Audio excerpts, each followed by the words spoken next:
The Bermuda Triangle is a modern name for a very old and perhaps very sinister mystery. We know for a fact that occurrences were already at work in the year 1492 in this now infamous part of the Atlantic Ocean. These Admiralty records we know Columbus wrote. Undoubtedly, he and his crews encountered some weird and frightening phenomena in the skies and the sea of the strange new world they were approaching. Columbus didn't record what the already nervous sailors thought. Maybe they believed they had truly sailed into the Devil's Sea, as they had been warned about back home. But we do know that Columbus had no explanation for the strange encounters. And equally, we know these same eerie phenomena are still with us today, in the pre-dawn of the 21st century. For hundreds of years, ships, planes, and men have vanished in this part of the Atlantic Ocean. Since 1945 alone, there have been dozens of vanishings, from huge naval vessels to private boats, from commercial airliners to small planes, not to mention the staggering number of people aboard these crafts.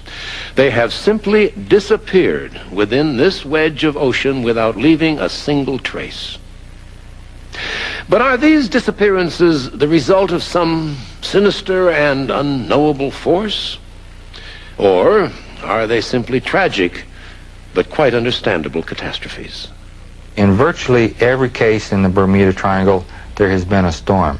What has really vanished in the Bermuda Triangle have been these accounts of the storms that people neglect to mention in order to have a mystery.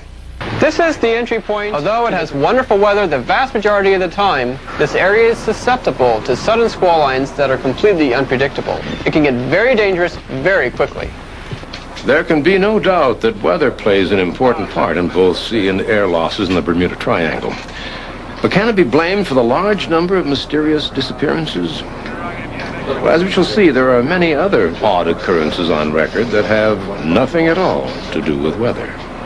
Charles Berlitz, the noted author and linguist, wrote about one of the earliest incidents in his excellent book. From the log of His Majesty's ship, Narwhal, for a fortnight we have been becalmed in the midst of mysterious Sargasso Sea, and the patience of men and officers alike are sorely tried. We seem to be caught in the grasp of some strange force that will not let us go.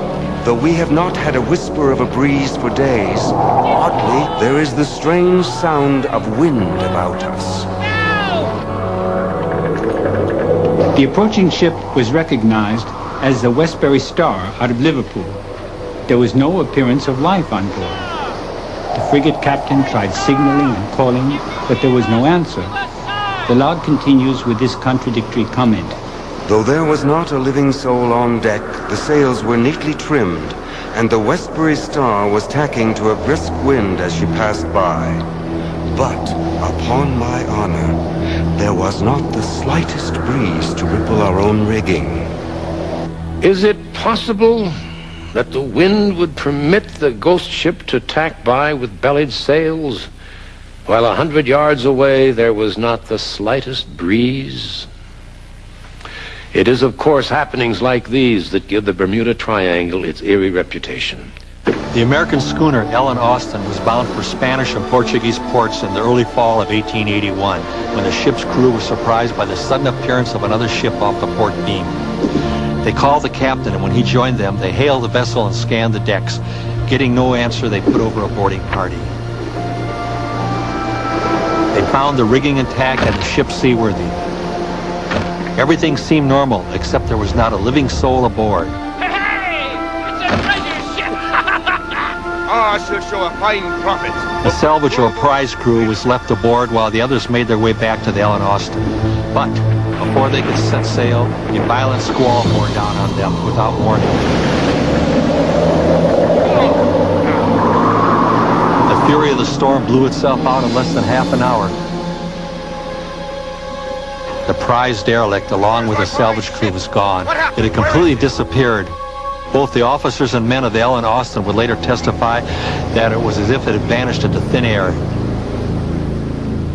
The disappearance of huge ships, private and commercial aircraft, people and pleasure boats in recent times alone is staggering. Perhaps we might find a clue in the strange story exactly as it was related to him by Captain Don Henry. We were coming back from Puerto Rico on the good news, with a tow of 2,500 ton on 1,000 feet of 4-inch hawser. Beautiful weather. You wouldn't want for a nicer day anywhere. I was enjoying some downtime in my cabin when the electric started acting up.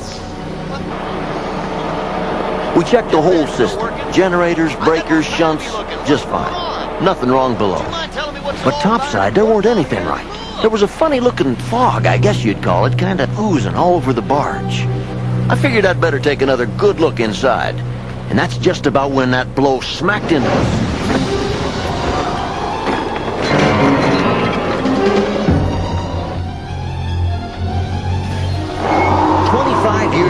I never saw the likes of that squall. It come out of nowhere. All our instruments were going crazy. Compass, radio, radar, engine monitors, absolutely berserk. First, we was just worried about losing the tow. Then we started getting worried about our own skins. We were redlined at 850.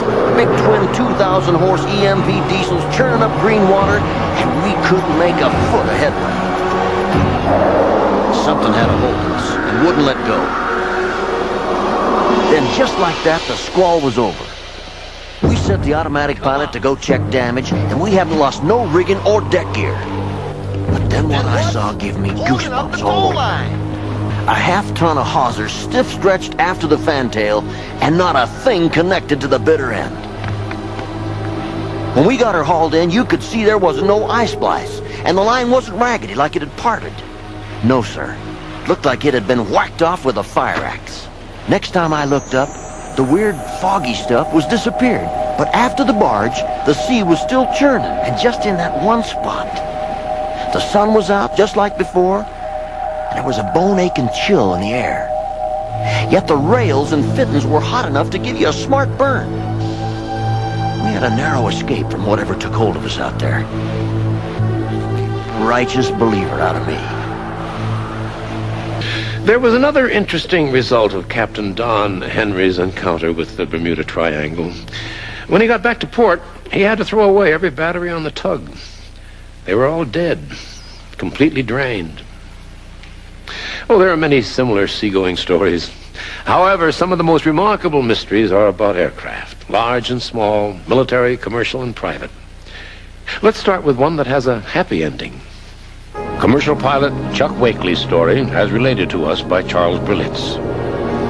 There is definitely something you can't explain that occurs in this area, and it is definitely electromagnetic in nature. A few years back, Chuck Wakely was piloting for Sunline Aviation in Miami. I just dropped a charter in Nassau and was on my way back. It was a beautiful night, moon rising, stars everywhere. Then, just over Andros Island, something peculiar began to happen. The wings of my aircraft began to glow with a strange light. I thought at first it was some kind of effect from the instrument lights, but then the whole aircraft began to glow, inside and out.